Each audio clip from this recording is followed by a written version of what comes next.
Voyage. Red Meat Village, Red Meat Village, Red Meat Village.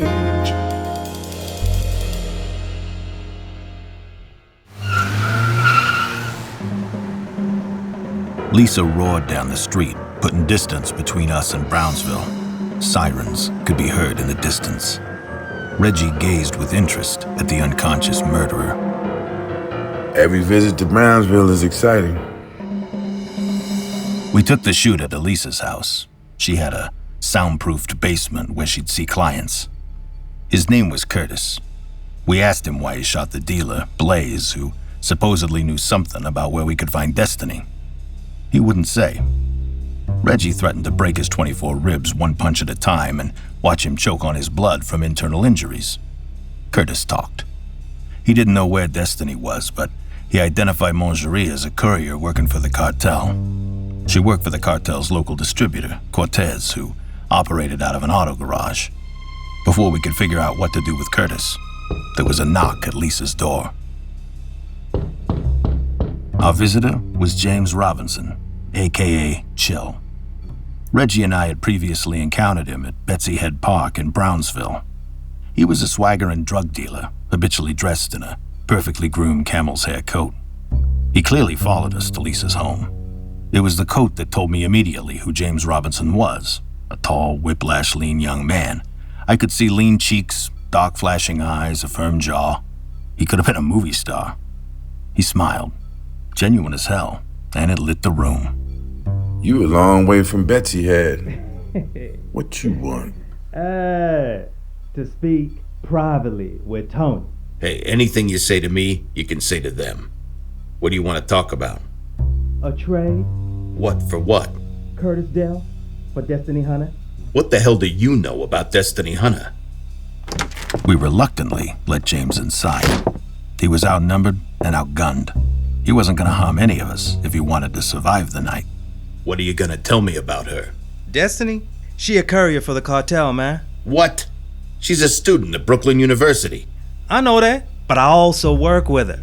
She a go-between for the distributors and street dealers. How the hell did that happen? Mongerie. Where is she now? Nobody's seen her for weeks, man. Tony. She bounced. You telling me she worked for Cortez? Yeah? Y'all heard about that heist, right? 2.4 million a blow? 3, maybe 4 weeks ago? Right about the time Destiny disappeared. Word is, it's being sold off in Hell's Kitchen. Muldoon's territory. How's Destiny tied into all that? Your problem. So, where's Rat-a-tat? Who's that? Curtis. I patted James down, and we all escorted him downstairs to Curtis. Reggie stripped the duct tape off Curtis's mouth, but before he could say anything, James casually reached down and came up with a small-bore .22 handgun from a concealed mini-holster on his ankle. I'd missed it. He lined the rod up on Curtis's chest and pumped 2 shells into his heart. Curtis's chest let out an audible sigh. His head slumped sideways onto his shoulder, and he never moved again. I stared at his corpse, shocked into motionlessness. As I stood there in Lisa's basement, the now dead body of Curtis Dell slumped on the chair in front of me. His killer, Chill, a.k.a. James Robinson, true to his nickname, acted as if he delivered me the wrong lunch order. It needed to be done. But I take no pleasure in it. He still had his .22, but I knew he wasn't a threat to me. I didn't have my 9mm Molly ready at hand, but I wouldn't shoot this kid anyway. He just walked out. We let him go. I mean, what were we gonna do? Arrest him for shooting our hostage? Stevie had a friend whose boat could be used for situations like this. The ancient skiff putted slowly down the river, marking Curtis Dell's forlorn funeral procession.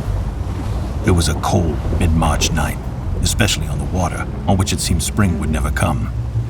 The night was moonless, dark, and stars glittered like distant jewels on a black satin background.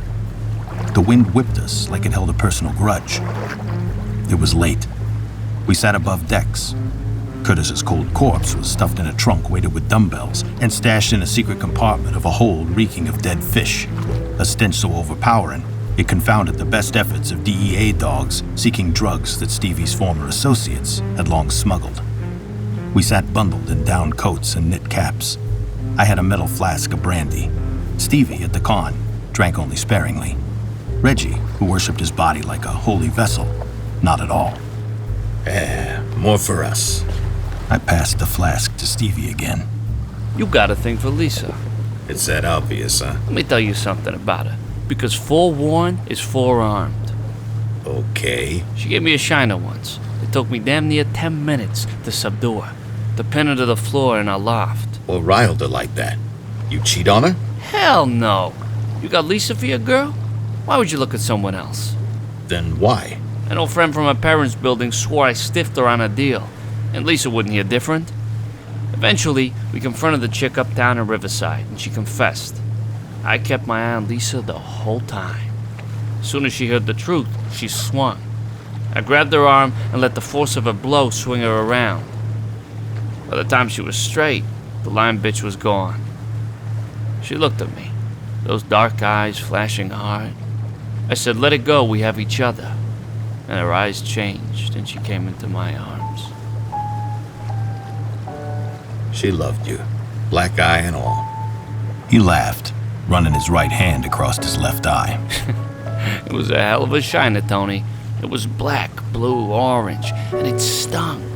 She may be only 5'4", but she can hit. Don't think she can't. Her school teacher said she got a devil inside her. Her teacher didn't lie. She make it up to you? He nodded his head, smiling. Yeah, she did. She's a wild one, Tony, but loving. Like nobody else you'll ever know. There was silence, and I felt its presence, this heavy internal weight. Me and Reggie and Stevie, the three of us, on a windswept boat, on a dark mission, on a dark night. The heist, Destiny, Muldoon. Not many people can connect all those dots. You know Muldoon. His eyes couldn't have flashed more astonishment. Yeah, Muldoon treated me almost like family. But Lisa was the one he really loved, the daughter he never had. What? You think it was me that heisted the cartel? Was it? You turned me into the bulls, I did it? We don't give a rat's ass about the cartel. He stared from one of us to the other, in as good an act of incredulity, if it wasn't real, as I had ever seen. His eyes couldn't have flashed more astonishment if I'd accused him of being an alien invader from the Crab Nebula. I was buying in. Desperate to retain my grasp of certainty, I said, There's a huge upsurge of trafficking in Hell's Kitchen in the Upper West Side. You have the brains and the testicles to hijack a cartel shipment and traffic in Hell's Kitchen? People like you could be counted on one hand. Stevie nodded. Then he threw back his head and he laughed. His laugh filled the air with a pure sound of delight, a simple sound of surprise, of joyousness into twisted turns and absurd accusations that might creep unexpected into one's life. It was a sound capable of being uttered only by a soul that swashbuckled in the daylight and slept peacefully in the night. He punched his chest with his right hand, trying to stifle his laughter. Dude, I appreciate the respect, I do. And I got no problem with some smart boy hard rocks heisting these bastards. The lives they wipe out. But do you realize the kind of inside information and the degree of planning it would take to hijack these stone cold killers? The type of precision operation they run and live to fight another day? I'm flattered. I am truly flattered. But it wasn't me. Look me in the eyes and swear you didn't do it, and I'll believe you. Tony, Reggie, I swear to you on Lisa's life, on my own life, that I am not involved, nor have I been, in any heist of the cartel. His eyes were alight with deviltry. I could see him mocking us, telling us both to go screw ourselves, then swan diving off the boat and swimming home. He was capable of it, but he didn't do it. He looked from one of us to the other. Tony, Reggie, I swear to you on Lisa's life, on my own life, that I am not involved, nor have I been, in any heist of the cartel. I believe him. Shit, I thought. I have no clue who pulled this job. I've been on this case for weeks, and I haven't a clue. Great smart-ass detective I am. We'd hit the cartel location we'd gotten from Blaze sometime tomorrow. I was too tired to think about it. The faint glow of lights on Long Island shimmered in the distance. Brandy or no, I was benumbed, and nothing sounded so good as a hot meal, a hot shower, and a warm bed. The wind still blew hard in our face. We had Curtis Dell's body on deck. Reggie and Stevie hefted the weighted trunk. They dropped his cold body in the cold sea, and he was instantly swallowed up in its cold depths. We observed a moment of silence, not for a stone killer, but for wasted human potential. Then, Stevie again took the con and turned the boat around. He pushed forward the throttle, revving higher the old engines, powering us home.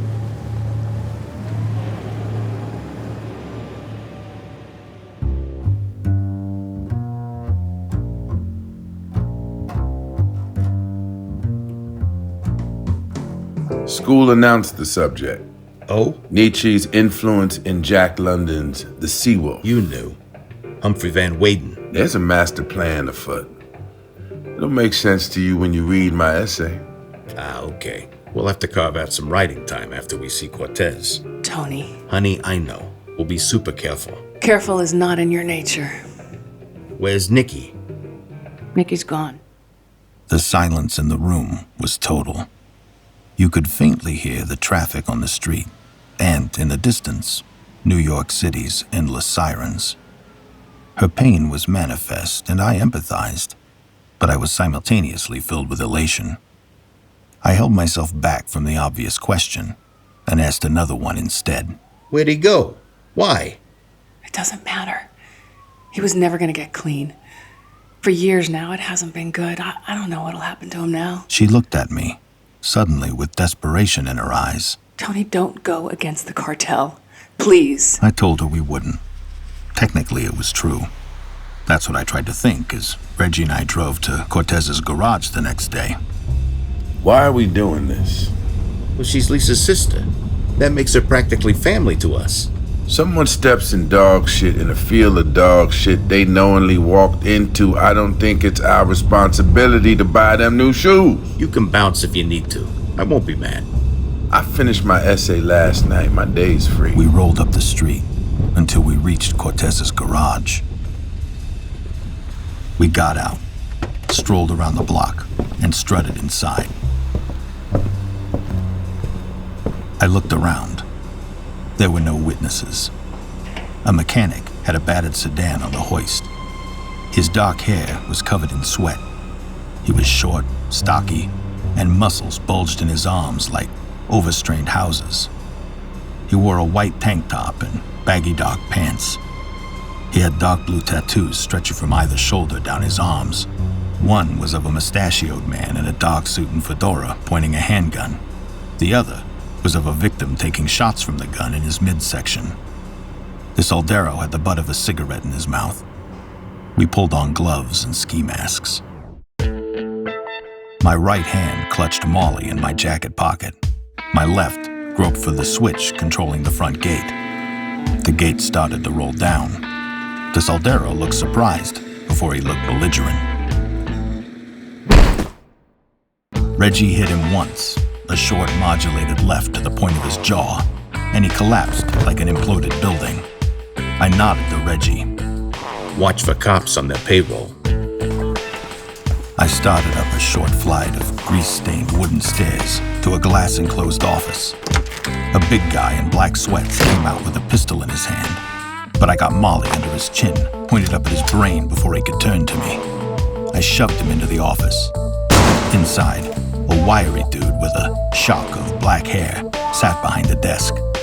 He'd heard the commotion and had the baleful snout of an AR-15 pointed my way. Cortez, I guessed. One question, one answer, or I ventilate your coworker here. We just want to know what you did to Destiny Hunter. They're coming. Lock the doors. The thief? You're here for her? She stole from us. How'd you know it was her? She knew the shipment was coming. I could hear a police car roaring up toward the garage, siren on.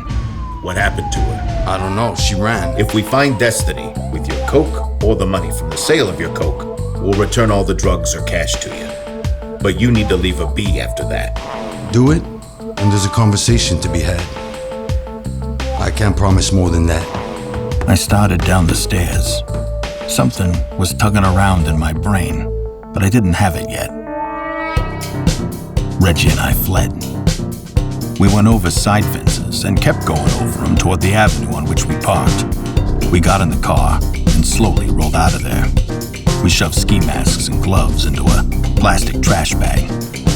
Some 20 blocks away, Reggie hopped out and shoved it near the bottom of a garbage-filled restaurant dumpster. At the speed limit, we drove silently out of Brownsville. We were well on our way to Bed-Stuy before Reggie spoke. Did you get what you needed? Grimly, I nodded. I knew where to find the answers. And tonight, alone, I would do it. Okay, Okay, what? I'll tell you. Who the hell is Destiny really? Everything. She went by Chanel Chisholm, nicknamed Chachi in her youth. She came from rural Jamaica, a poor family. She ran off from brutal farm work as a child. We don't know how old. Makes her way to Kingston, lives by her wits. Eventually emigrates to the US, where my parents adopted her in her early teens. Things were great between us. But the trauma of her youth never left her. She couldn't be in someone else's care. It always made her uneasy. She was like a street dog that couldn't adapt to a loving home, so she emancipated herself at 18. Sharp as a hatchet, pretty as a show cat, cool as the trade winds. She makes her way from pickpocket to credit card fraud to consort of lonely millionaires, bilking them for cash. Works this last angle successfully for years. Eventually, with chains and pipes, beaten within 3 millimeters of life by a drug gang she defrauded, she crawls back to me and promises she's going straight. I guess she didn't. Why didn't you tell me? I thought you wouldn't look for her. Are you kidding? She's your sister. I killed 10 men to find your cat, Lisa. You need me to say it out loud? We were seated close to each other. She put her hands on me, something between an apology and a thank you. I kissed her. She twisted in my arms. Her arms went around my neck, and I kissed her again. I continued to kiss her. I refused to stop kissing her. I bent and scooped her in my arms, carried her slender form into the living room, and laid her down on the sofa. It had been as long for her as it was for me.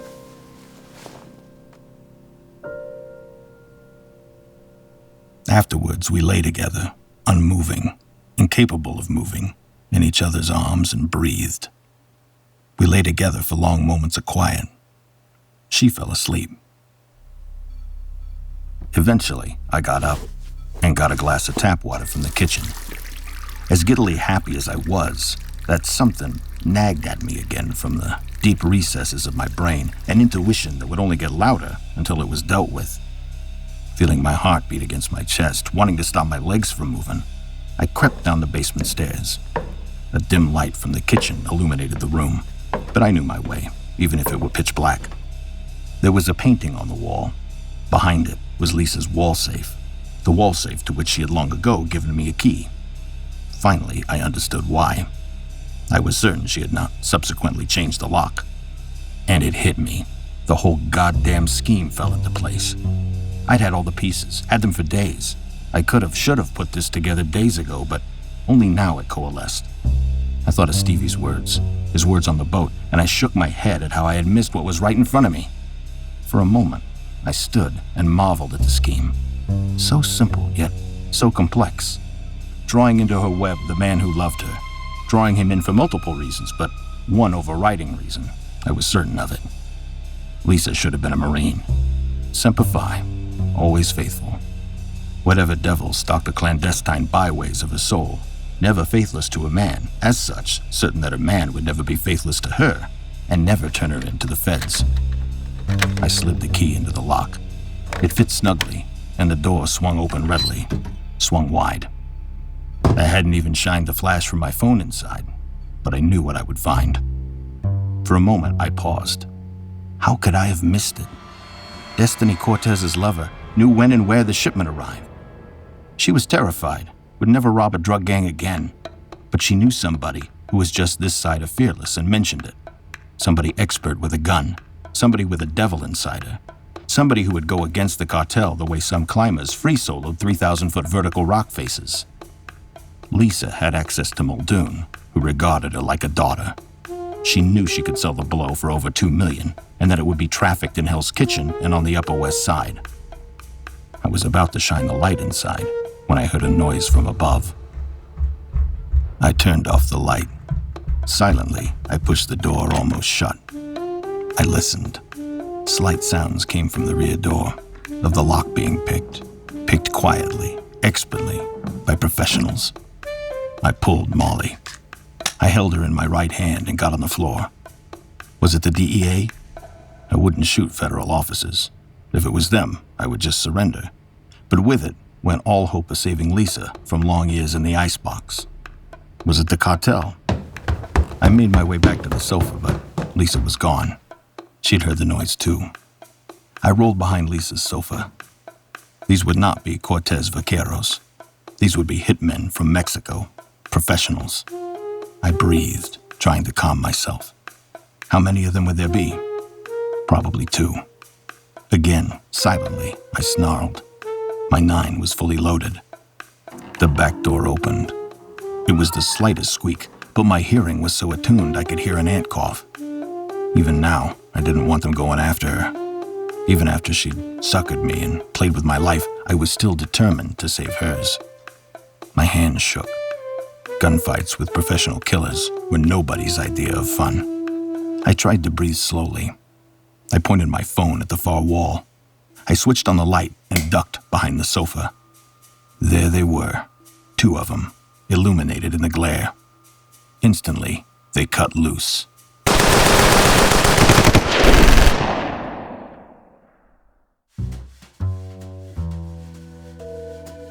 Red Meat Village is a production of Voyage Media. The series is produced by Nat Mundel, Robert Mitas, and Dan Benamor. Directed, produced, and adapted by Dan Benamor.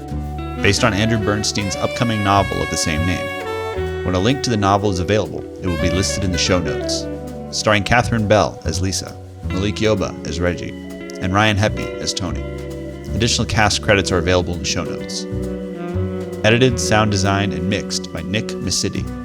Original music by Derlis Gonzalez. If you're enjoying the show, please leave us a 5-star review in Apple Podcasts or anywhere you're listening. And subscribe now for future episodes.